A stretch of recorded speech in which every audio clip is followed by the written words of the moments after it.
You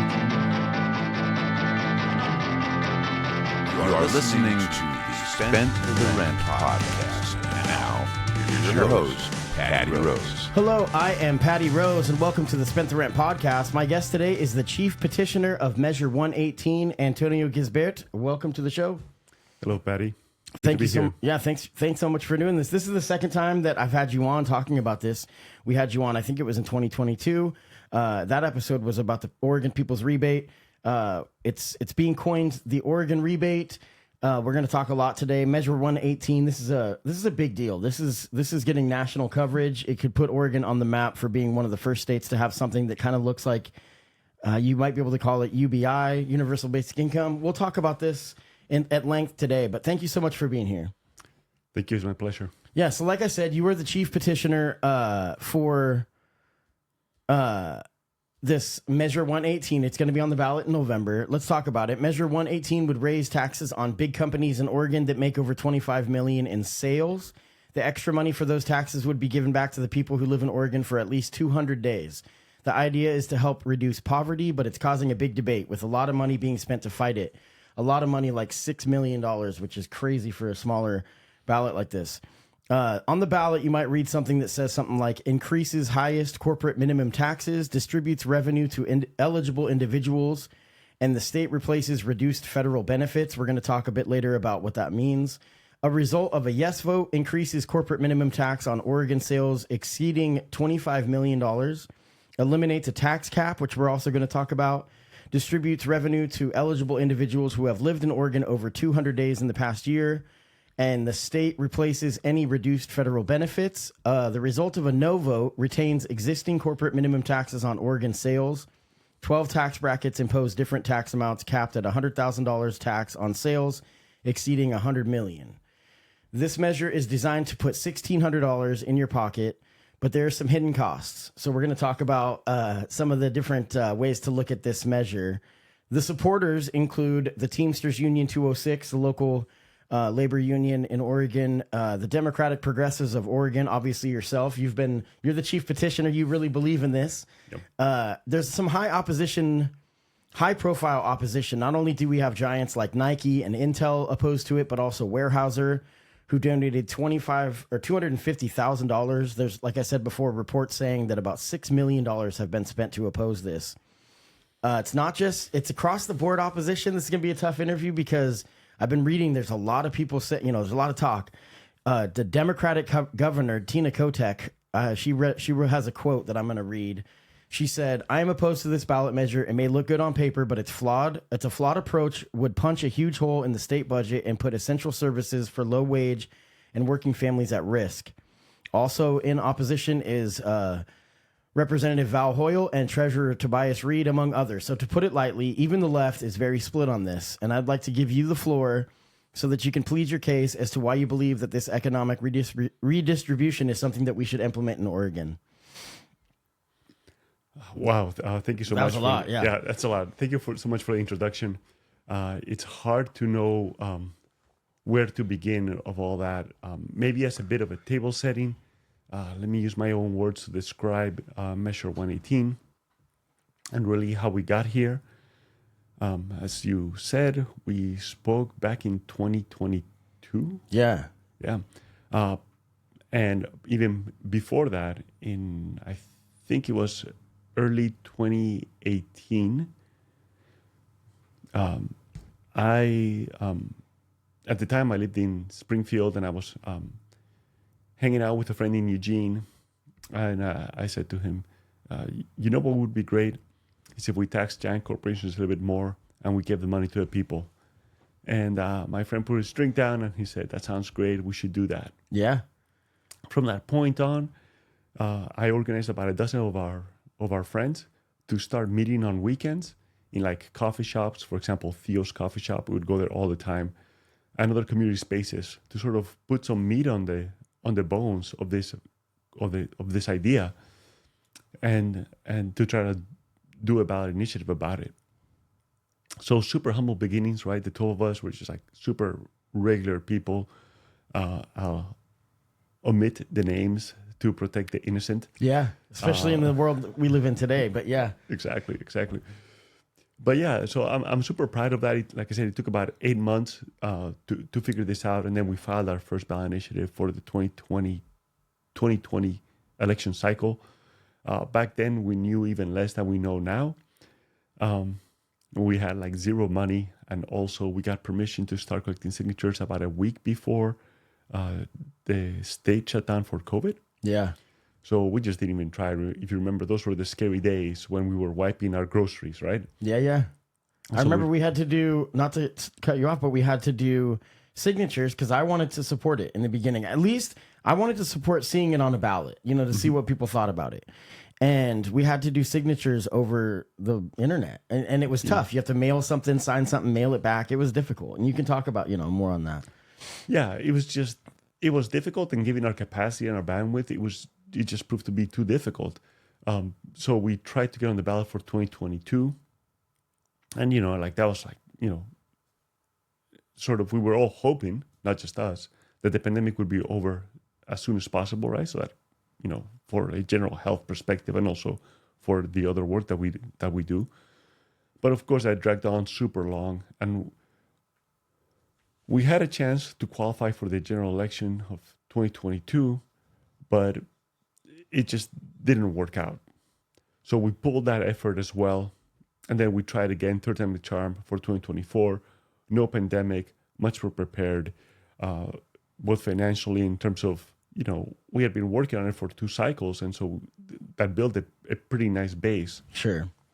So we're super proud that we collected over 170,000 signatures from across the state.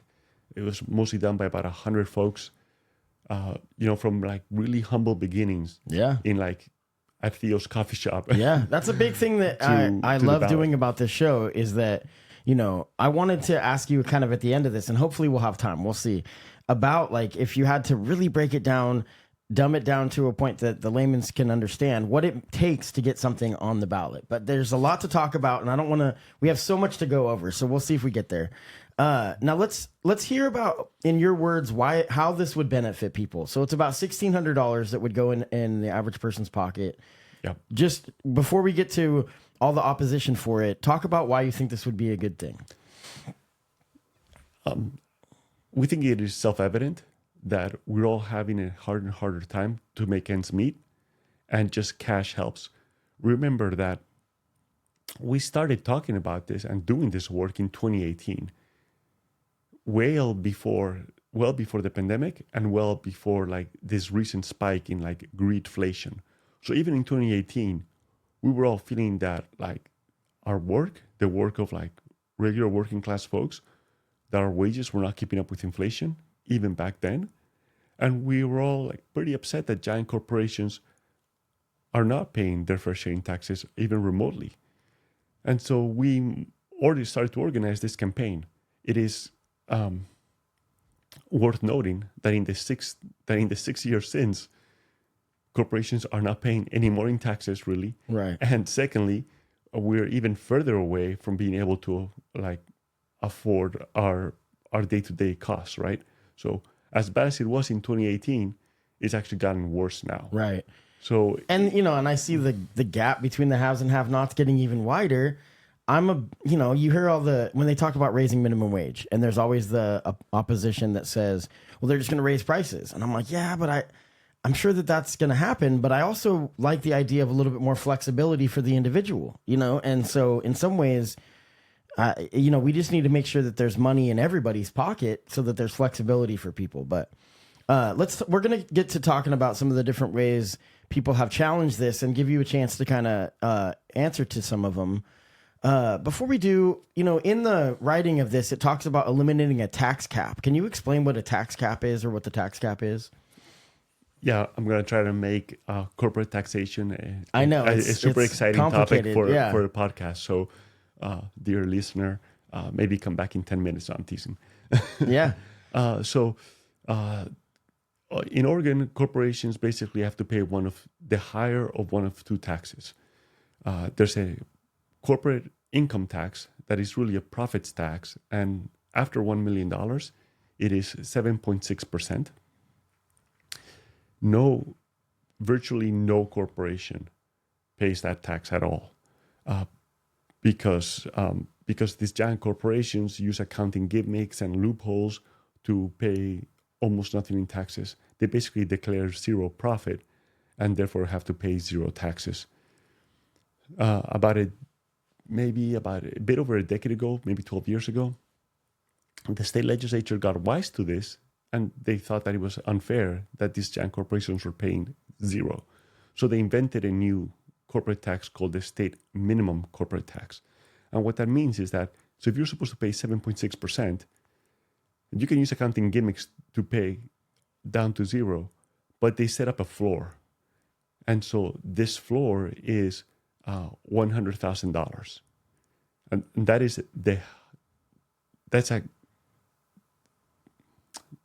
the cap of the floor, I should say. Okay. So the way it technically works is that for corporations, for example, that make between $25 million and $50 million a year, they have to pay $30,000 in minimum tax. That works out to less than 0.12%. That's the part that we're upset about. Right. It's not the same tax rate. Like where someone like myself ends up paying in the 28 to 35 range. Right. Total. And then Comcast is paying 0.12%. That's ridiculous. Right. Now, that's the $30,000, but the maximum is $100,000. So a corporation that makes $100 million pays $100,000, and a corporation that makes $200 million in Oregon also pays $100,000. So it's asymptotically down to zero what these corporations pay. And that's the part that got us all upset. We're like, how can this be? This seems unfair. Yeah. So one of the things that Measure 118 does is that it removes that tax cap.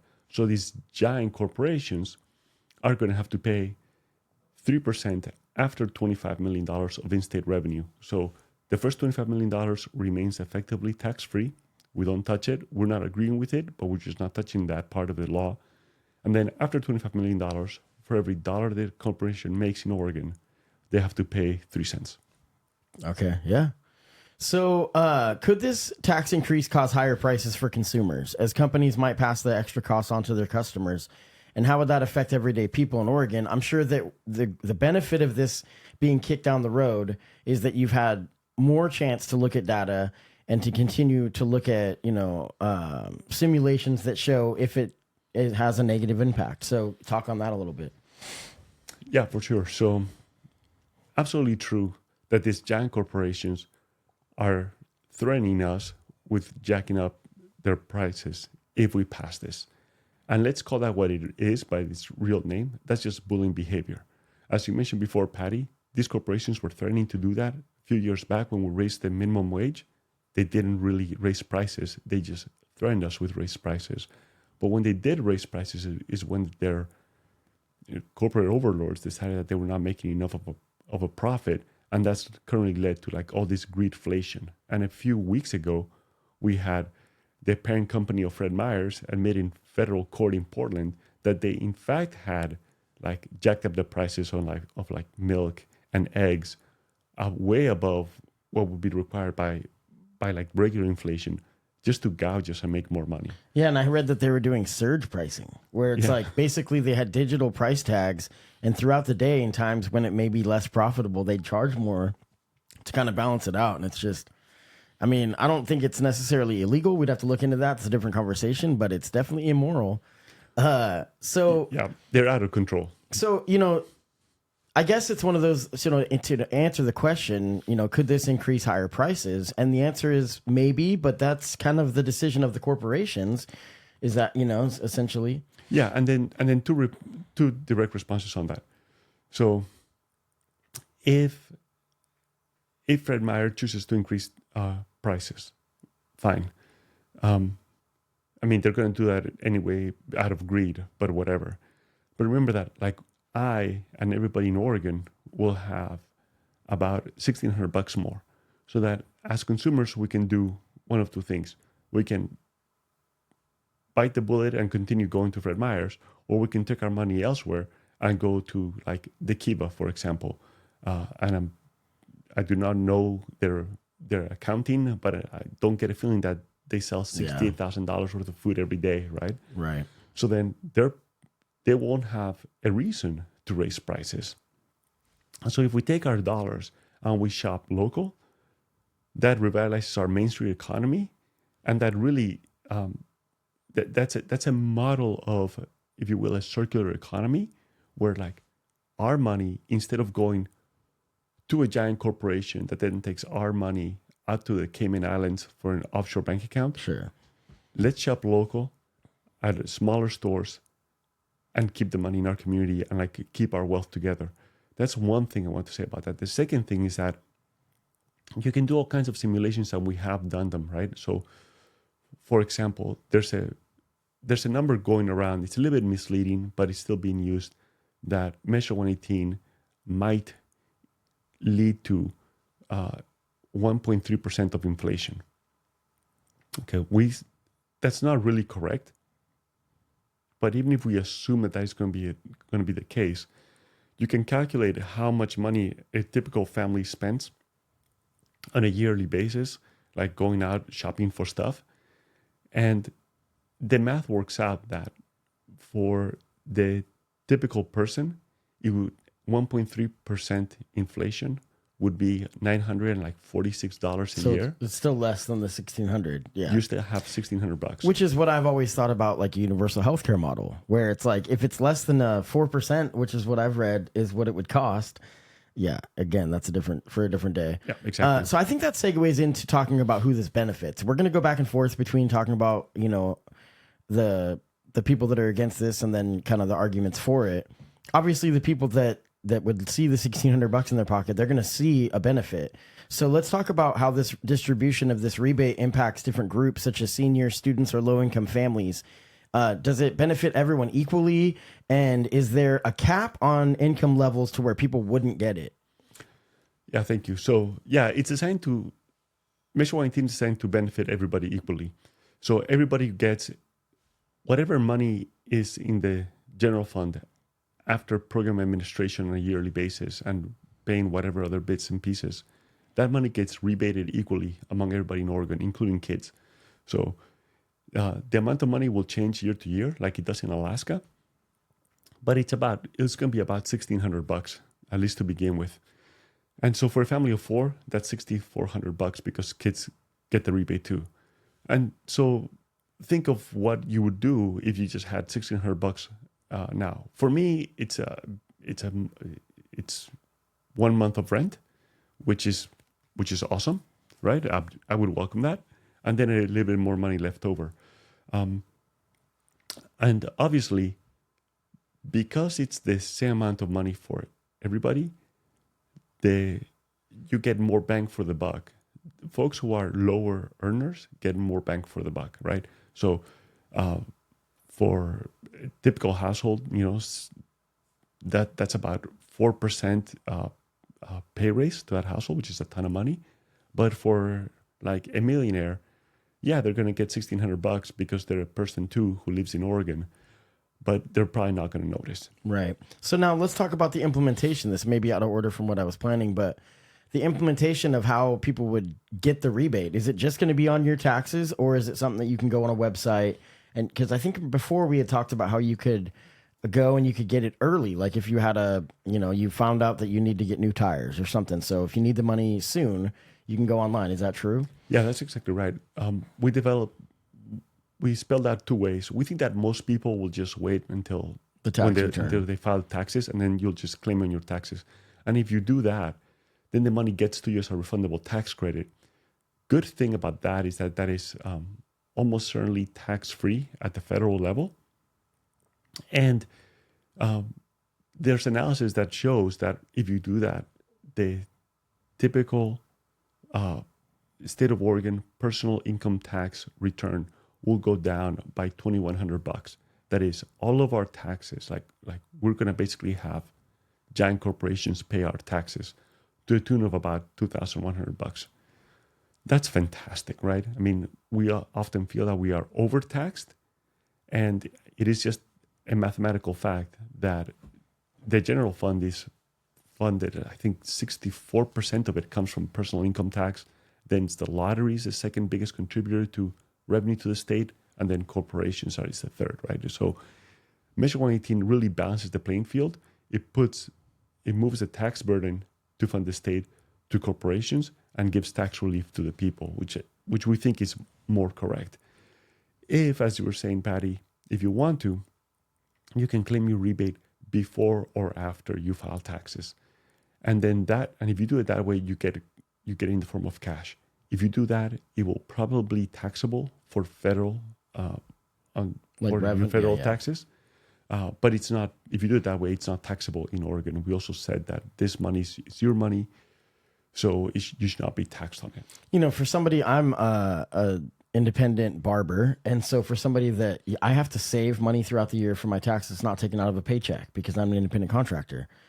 It would be pretty nice for me at the end of the year to have that kind of $1,600 chunk that would be deducted from how much I would have had to have saved, because it seems like you're always a little short, so so now let's talk about two tough things. The first one is if this is going to take away from state services already in place. So the people that would benefit the most are going to be people that are on disability, seniors on fixed incomes, stuff like that. They're already going to be receiving services, and many different types of services.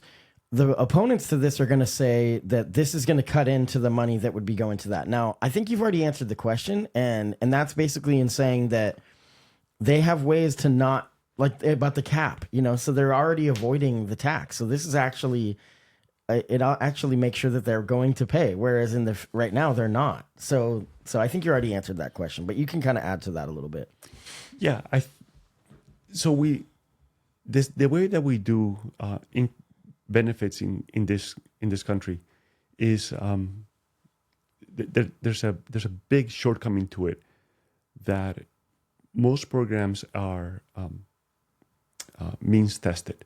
That means like you have to prove that you're deserving to get this income-based benefit, whether it is SNAP, food vouchers, or rental vouchers, right? And because you have to be, quote unquote, poor enough to be deserving of this money, what ends up happening is that you create a poverty trap for recipients.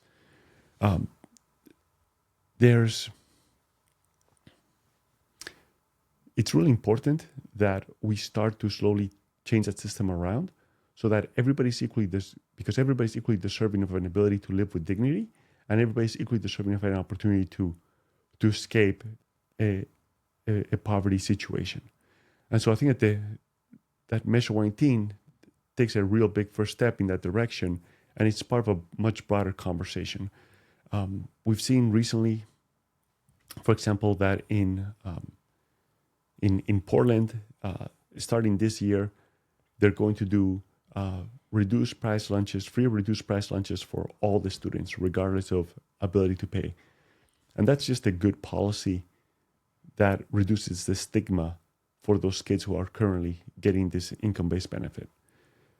So Measure 118 is universal in the same way, and it carries with it all those other benefits. Yeah. Okay, so could there be any problems with how the money gets handed out to residents? We're talking about the website implementation. Obviously, there could be some hiccups in the beginning. Anytime there's a government program, the first couple days, it's a little questionable, but it always gets worked out. I hope we won't see what we saw during the pandemic with the COVID thing, because like you said, most people are just going to wait for this to be on their taxes. I mean, I know I would. But do you see any problems? What if businesses or residents challenge the fairness of the system in courts? I mean, that's kind of to be expected that this will be fought. If this does pass, it will go through the courts. And how might that slow things down? And I guess here's the real question. Is this a promissory after voted in? So what determines how much each person gets? And is everyone eligible regardless of personal income bracket? Those are really broad. So let me pin that down to one. This will be fought in the courts. We know that it's the major, sure. The big companies are going to fight this in the courts. So that would delay the implementation of it. So it may take over a year before we see it on our tax returns. So people need to pay attention to this if it passes. You can kind of talk on that. Yeah, and we thought about that, and we came up with, I think, it's a pretty good plan. So So we get to vote yes on Measure 118 now in November. And then if it passes, or when it passes, I should say, in January 1, 2025, these giant corporations start paying more in taxes. And over calendar year 2025, that builds up a pool of money. The first set of rebates only go out in early 2026, right? Because the system is made to build a pool of money and then spend it all, and then build a pool of money and then spend it, right? So during that calendar year 2025 is when, in fact, people are gonna challenge us in court, and it is when we're gonna be working with the state to implement the rebate program so that it can be effectively rolled out in 2026. We scaffold it on top of currently existing programs like the kicker, right? The Department of Revenue is used to returning money to taxpayers like on a regular basis. They're just gonna return to us more money. Yeah, and I'm a big supporter of that. You know, the way that it works, like I said before, as an independent contractor, someone that gets a paycheck might not understand how beneficial that is. And that's something that helps the small business end of it. You know, because most small business owners are independent contractors. Go ahead. Exactly. And one last thing, we actually spelled out in the full text of the petition that if there's a legal challenge, that it gets expedited to the Oregon State Supreme Court directly. And so we did that because we expect there to be a legal challenge, and we wanted to make sure that that process would be as quick as possible so that we'd be ready to go in 2026. So now, as far as the tax on the corporations, which is an average of about 3%, is there anything put in place that guarantees that the money stays in this pot that goes to the $1,600 for the people, or is there a way that other people could kind of try to take money from it?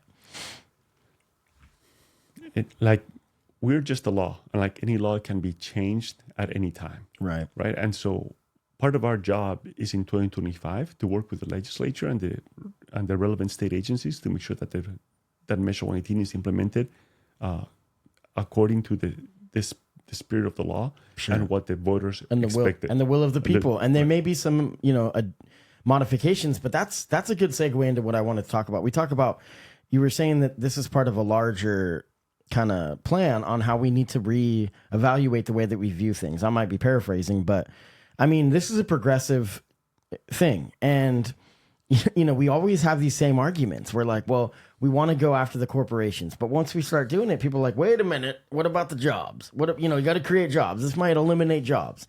And it's like, until we start thinking about changing, from the Reaganomics of top down until, we start changing to the middle out economics, we're not going to see a shift. And I mean, it's the same thing that I keep telling people that I'm not even going to talk about the presidential election because it's 60 days away. So what's happening today is different than what's happening in a primary. But this is a progressive thing. So this would change the way that we look at the redistribution of wealth. It really is something that's like that. It's a distribution of wealth. But yeah, anyway, I don't know where the question is there. Let's talk about this and then we'll move on. So go ahead. Yeah, let me touch on that. I mean, we don't really think of it in those terms. We really think of it as a rebate. And that's not just a throwaway word, but we really think that this money that we're going to be getting back is actually our money. Yeah. Right? And so it's like getting a refund or a rebate when you go to a big box store. There's an area that I agree because, when I was thinking about this and when I was doing the research for this, I was looking at different things. And, I was going to talk about it at the end of this. Do we just need a sales tax? Because, and there's reasons for no, because a sales tax is an even thing. But the argument for this is that we haven't actually been even yet because corporations have never been paying their way. So a sales tax, the one thing that I think that is enticing about it is that I work on campus and I see a lot of influx of, we'll just say Californians, and there are people here that are tourism style. So they're here for weekends at a time and they're paying nothing. They're paying no taxes. They may pay, when they go to Whole Foods and all these overpriced places in that area, they don't pay anything. So we end up paying for it in our property taxes. And then if people come with their RVs like they did during COVID, and it tears up our roads, we are the ones that have to pay for that. So I do think that this is a way, like you're saying, it's a rebate. If you look at it, this is a way that the big corporations that are doing business in Oregon from out of state will have to pay their fair share. Yeah.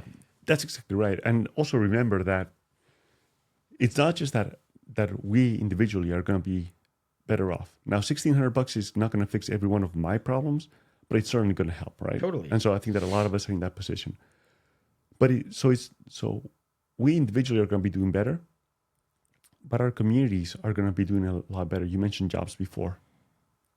So when everybody has an extra $1,600, that is everybody going out to their neighborhoods and spending that money however they see fit. Which keeps, right, getting generated tax revenue. I don't know exactly how that works, but it does, so. Exactly right. Like for, maybe you put a family of four puts their $6,400 towards a roof repair or a deck, right?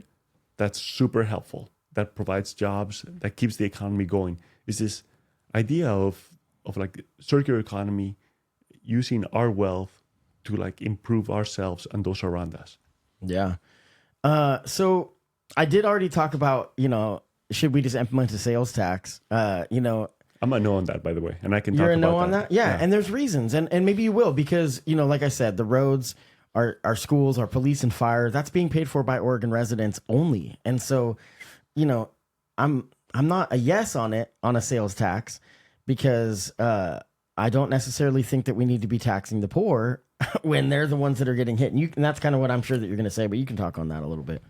Yeah, I mean, the thing about a sales tax is that the sales tax would apply to at Theo's coffee shop and at like that super like and at the Apple store, if you will, right? And it's regular folks going to Theo's coffee shop and sometimes going to the Apple store. The way we've structured it is that Theo's, again, I do not know their bookkeeping, but I don't think that they sell $68,000 worth of coffee. Is that what the day. number breaks down? Is the company has to be bringing in about $68,000 a day? Yeah, 365 days. Yeah, if you divide $25 million by 365 days, that's what you get. I just worry about, back to the Measure 118. I just worry about sometimes when the tax on sales. And we've talked about this ad nauseum, and I get it. I get it because if you don't tax sales and you only tax profits, there's ways that these big companies can do these fuzzy math.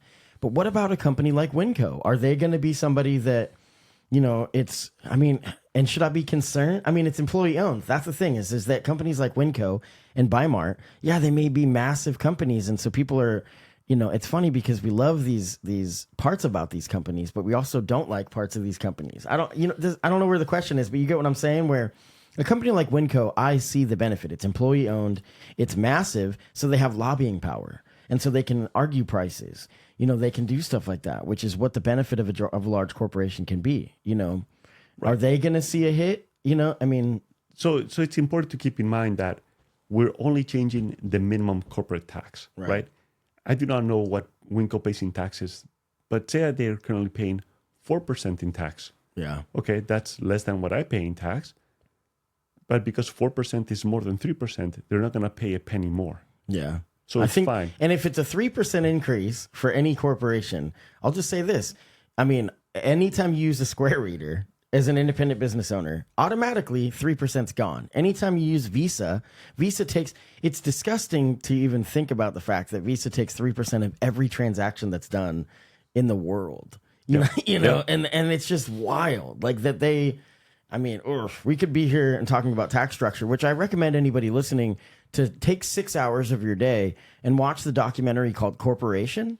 It'll blow your mind. It took me about 6 weeks to watch that documentary. Literally, that's a good one. And literally because I would watch 10 or 15 minute increments and be like, okay, my brain hurts. And I'm a documentary person. I might be a little dyslexic. I like watching stuff more than I like reading stuff, but I get a lot out of it, but I have to pause it and go back, pause it and go back. My favorite one, off topic completely, is the Untold History of the United States by Oliver Stone. I take it lightly, but on Netflix, there's my recommendation for the day. All right, we're going to get out of here, but I'm going to give you a chance for your closing thoughts. So wrap it all up. Before I do, just remind people listening that Measure 118, I think you understand what we're talking about if you're still here. You wanted to mention, before you give your closing thoughts, that you're going to be at the Eugene City Club. And Springfield City The Club. Springfield City Club doing events. You can go on their website, respectively, Eugene's City Club and Springfield City Club, and you're going to be debating or having forums. Is that true? Or is it just kind of giving a talk on it? Yeah, I believe that there's going to be a yes and a no, and they're going to bounce ideas back and forth. And I believe that those are going to be October 3rd and 4th. Cool. So stay tuned for that, folks. Yeah, that'll be good. You know, this is such an interesting topic because I have been pushing for progressive policies since the beginning of this podcast. As time goes by, one thing that I'm evolving on, and I'm worried that I'm maybe changing a little bit politically, which is fine, is that I'm not necessarily all about just winning. You know, I'm also about compromising and listening to other people. So the only way that we can actually adequately compromise is if we actually have the facts. You know, because if we're only basing our decisions on gut instinct and narrative, then we're lost, you know? And so I wanted to have you want to talk about this. I recommend anybody listening, read the opposition's information on it online. It's easy to find. Google Oregon Rebate 118. You can read positive, negative talks about it. There's, like I said today, we're being transparent here. You know, you're obviously somebody that started this. You and your 12 friends started this. And I'm, if it doesn't pass, I want to say how impressive it is that you've put this together and that you've pushed this. And I know that it's made you a better, you know, part of our community. And the next thing that you bring up, it's like you're going to be better for it. And I just really think people need to do this kind of thing, to get involved and see how we can tinker with our, you know, our union so that we can perfect it. That's the whole point. You know? Yeah, it's the Oregon way, right? I mean, we have the direct democracy process. And when you really think about it, we're all equally valid moral agents, right? Like we all have a sense of right and wrong, and we all have a sense of how we want to see our world change for the better. Yeah. When we met, we thought, number one, it is unfair that giant corporations are not paying their fair share in taxes. Number two, we're all struggling to make ends meet. What if we have corporations pay their fair share and then we rebate that money and provide economic opportunity to ourselves and everybody else who we share this state with? That to us seemed like it was pretty straightforward way of making the world a better place. I meant to pull these stats, and I'm a bad person because I didn't, forgive me. But off memory, I think that collectively in Eugene, the value of the Oregon rebate every year is about $250 million. And for Springfield, it's a little bit less. There are less people living in Springfield. So I think it's like $168 million every year. That's a ton of money, not just for ourselves individually, but for our community. We're going to be that much better off, right? Yeah. Let's use this opportunity to improve our personal economic standing and also the economic standing of our local economies. Yeah. Right? So let's take that money to Main Street and let's sort of celebrate like our collective wealth and like let's lean into prosperity and abundance. Yeah. Right? Where's the best resource that you would like to recommend for people to find out more? Our website is yesonmeasure118.com. You can also search online for Oregon Rebate. All our social media handles are that. Yeah, like you were saying before, there's a ton of information out there. Some things are complicated. Some things don't have to be that complicated, right? We know that corporations are not paying their fair share in taxes. Let's make them do that. And then we know best what to do with our money. Let's go ahead and give ourselves a rebate worth about $1,600 per person per year. Kids count too. It's great for families. Let's make our lives better, and let's make our community better too. Well, there you have it. So thank you so much, Antonio Gisbert. And thank you so much for listening.